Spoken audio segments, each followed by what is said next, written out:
दोस्तों, legal and legal में एक बार फिर से आपका स्वागत है।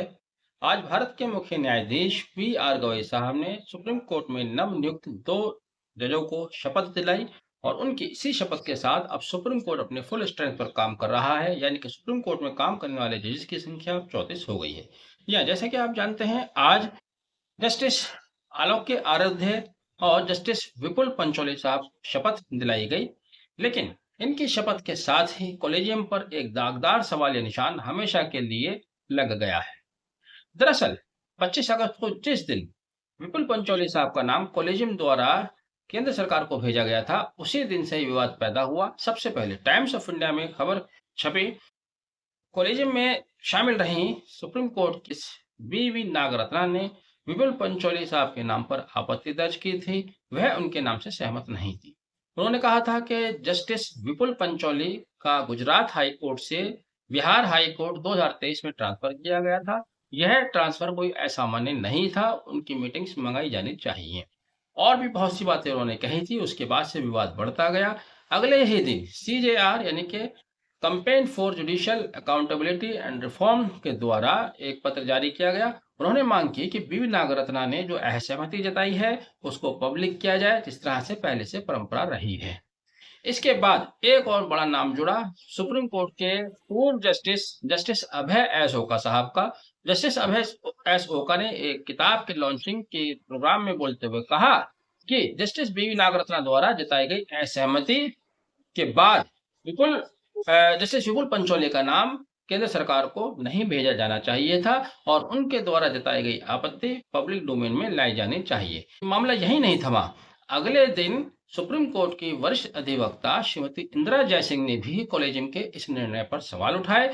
उन्होंने कहा कि सुप्रीम कोर्ट महिलाओं के साथ भेदभाव कर रहा है, क्योंकि यहाँ पर अभी महिलाओं का जो रेशियो है वो 32:1 का है, यानी कि कुल 33 जजेस में केवल एक महिला जज थी, बाकी तमाम पुरुष जज थे।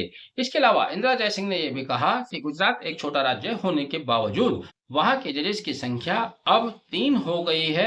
इस तरह से सुप्रीम कोर्ट ने जो क्षेत्रीयता का बैलेंस बनाया जाता है उसको भी नजरअंदाज किया। आज शपथ ग्रहण समारोह होता, लेकिन शपथ ग्रहण से पहले ही सुप्रीम कोर्ट की 5 वरिष्ठ अधिवक्ताओं ने आपत्ति दर्ज की। उन्होंने भी एक पत्र जारी कर कहा कि जस्टिस विपुल पंचोली का जिस तरह से नाम भेजा गया है यह गलत है। बीवी नागरत्ना ने तो यह भी कहा था कि मई 2025 में भी इनका नाम कॉलेजियम को भेजा गया था, इतनी जल्दी इनका नाम दोबारा भेजने की क्या जरूरत थी। बहरहाल जो भी हो, इतनी सारी आपत्ति के बावजूद भी बड़ा सवाल यह है कि आखिर Chief Justice of India B R Gavai साहब खामोश क्यों हैं, केंद्र सरकार खामोश क्यों है। कहते हुए बुरा लग रहा है, लेकिन रोका नहीं जा रहा है। एक मिसाल कही जाती है, चोर चोर मौसेरे भाई। आप देखिएगा कि 19 अगस्त 2025 को सुप्रीम कोर्ट कॉलेजियम ने 14 अधिवक्ताओं को जजशिप के लिए एलिवेट किया था विभिन्न हाई कोर्ट में। खास बात यह है कि इन 14 जजेस में एक वकील जिसको जज के लिए नॉमिनेट किया गया है वह जस्टिस बी आर गवई के भतीजे हैं। तो पहले 19 अगस्त को जस्टिस बी आर गवई अपने पसंदीदा अपने परिवार के व्यक्ति का नाम कॉलेजियम से अप्रूव करके भेजते हैं और उसके बाद 25 तारीख को जो लिस्ट उनके सामने आती है उसमें विपुल पंचोली साहब का नाम है, जो हो सकता है केंद्र सरकार के पसंदीदा जज रहे हों।